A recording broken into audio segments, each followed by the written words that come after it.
Alright,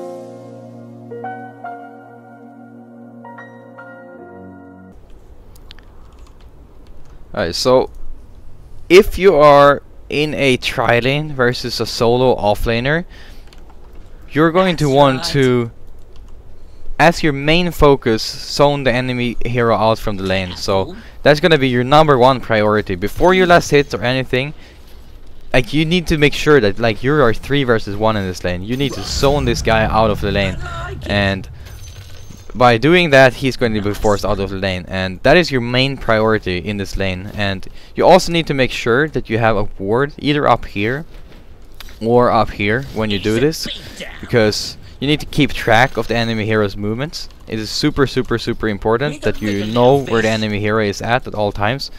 And once he is zoned out of the lane, if you are 3 heroes versus 1, it is crucial that your support heroes get some EXP. So you can't just sit back and farm and less hit in this lane, like, without your supports actually doing anything too. So you have to give some sort of job to your supports. So in order for your supports to be able to pull and get XP properly, like, they will stack as you farm, and then when you farm this lane, you start pushing it out.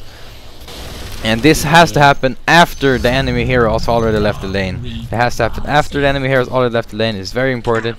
So as soon as he leaves the lane, your supports start stacking. They count as much as they can, and they start pulling. And when they pull, you just push the lane in as much as possible.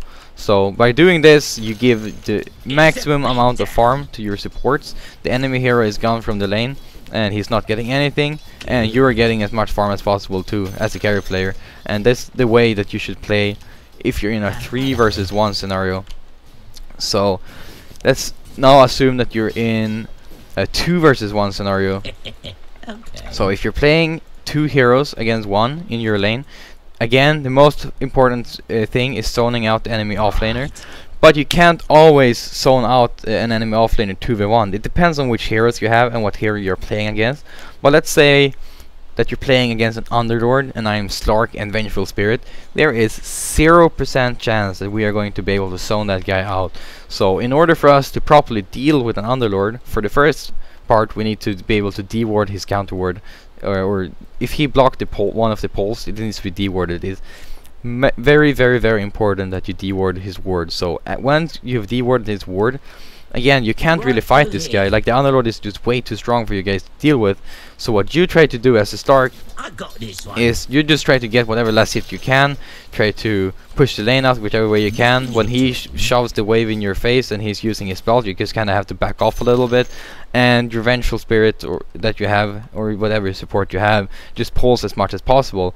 So what this does is, yeah, you're not going to win your lane, but you're doing the best of a bad scenario. So there were many situations in games when we played with complexity that we ended up in a lane that we just couldn't do anything against. Like, we were in a scenario that were just so bad that we weren't able to contest the lane at all. So when that happens, you have to just do the best out of the bad situation, and your support just pulls over and over, and you just last hit. So what is going to happen in that scenario is that you're just going to split the farm between everyone. So their offlaner is getting farm, you're getting farm, and the support is getting farm. And that's the absolute best way to deal with a solo offlane that is stronger than your dual lane. If you are in a situation where you guys are stronger than the offlaner, the #1 priority is always to zone the enemy off first. So you can be in a lane that let's say that you are playing Lifestealer and Crystal Maiden, and you're playing against a Slardar offlane. That's a lane that you can very easily zone the enemy Slardar out of the lane. So what should happen is that, as I showed you with the creep block, you block the creeps, so you block them down well. You have the archer in front, you tank his archer, and you have a good lane control. You skip out on the first farming creeps, you just run at the enemy Slardar because he cannot fight you. Stun him out of the lane. You ward so that you have vision of him wherever he goes. So either you have a ward here or you have a ward here. And as soon as he's zoned out of the lane, you make it a priority to just make him not get any XP in this lane. So you don't want to just start pushing the lane right away. You make sure that he's out of the lane, make sure that he's gone to jungle or whatever to do anything else, and then your support can start stacking and pulling. So I mean, he can stack whenever possible, so whenever he has time to stack, he should stack, but the #1 priority should always be to zone the enemy offlaner out before anything. So this is true for any carry game that you play. If you are able to zone the enemy offlaner out, you sacrifice your own farm to zone the enemy offlaner out. This is super important, and what you should be looking to do in every game. So if you are in a 1 versus 1 scenario playing the carry player, another thing worth talking a little bit about in that scenario is this bounty rune, because as a carry player you're mostly not going to be running over to the bounty rune, but if you're in a 1v1 scenario, then taking the bounty rune can be worth it. And again, there are a billion different hero combinations and I can't cover them all, so I'm just gonna give you like one scenario. But let's say, like, if I'm in a 1v1 scenario in my safe lane, I'm usually trying to counterpick the enemy safe laner as good as I can. So let's say I pick a Weaver against a Bat Rider. You're going to want to just be in his face as much as possible. So if you're in a bad, like say a bad lane, and you can't be in his face, then you just have to try to make the best out of the bad scenario. Like, you can be playing, let's say they have an axe in the offlane and you're playing Slark. You're not gonna be able to do anything to contest him. So what you're gonna have to do is just peel the creeps off as good as possible. So in order to peel the creeps, you right click the enemy hero, the creeps now run after you, and you try to get a last hit. You right click the enemy hero again, the creeps now run after you, you try to get a last hit again. I'm going to be showing you examples of this in the replay analysis later, but that's kind of what you have to do if you're playing against a stronger offlaner than you. You can, even if you have a good block and you're all the way over here, you can even just right click him, get the lanes pushing into the tower, you just last hit under the tower, and now the creeps are pushing in your favor.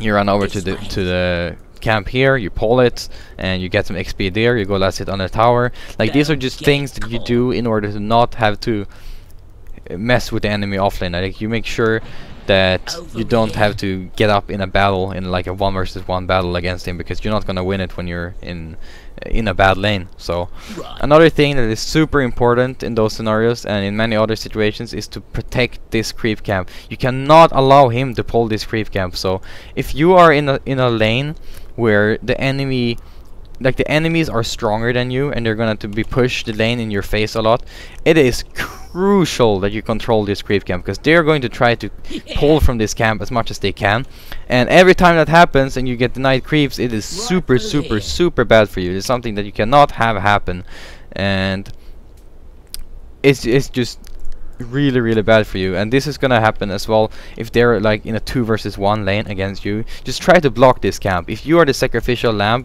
as your carry player, which is going to happen sometimes, just try to block this camp. Let them not have access to this camp. That's exactly what they want. So control this creep camp up as much as you can, and sometimes you're gonna be able to take this bounty rune, and it's a good, like, they're gonna try to take this with their supports, they're gonna try to take this with their offlaner, and like, when should you run over to take it is the question. Like, if you're just in the lane, kind of dominating the lane and getting whatever last hits you want, you can push the lane so that it goes to his tower, and then when the lane gets pushed, you can run over, take bounty rune, do a pull or whatever. I don't recommend you to just blindly run over to this bounty rune at all times when it spawns, because there are gonna be situations where you're just battling for last hits in the lane, and the bounty rune doesn't give you that much. So if you actually miss out on 2 or 3 last hits because you run all the way over to take the bounty rune, it's not going to be worth it for you.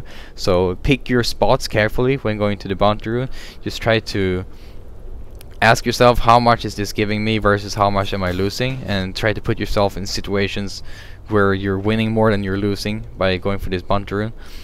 So now if you're in a 2 versus 2 scenario, I was touching on it a little bit earlier as well, this creep camp is going to be a key point in a 2 versus 2 lane.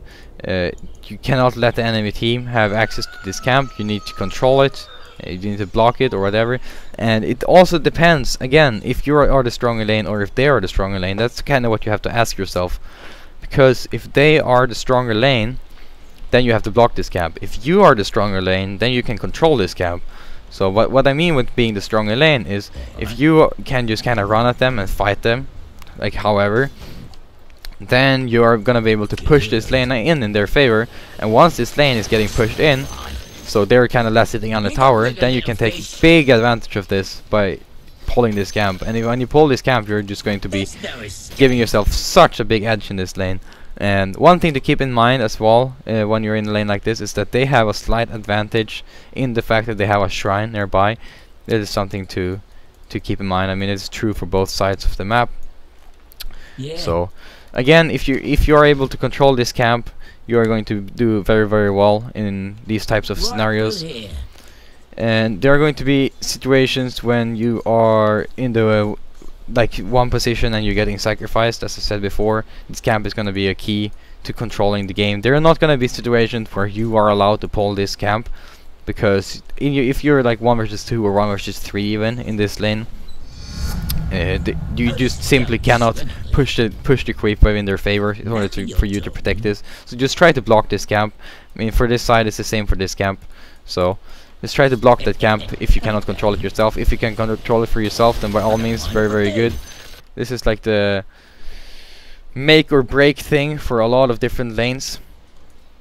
And try to control this creep camp. I'm gonna stop ranting about that camp now, but I've been reiterating about it so much because it's super important. So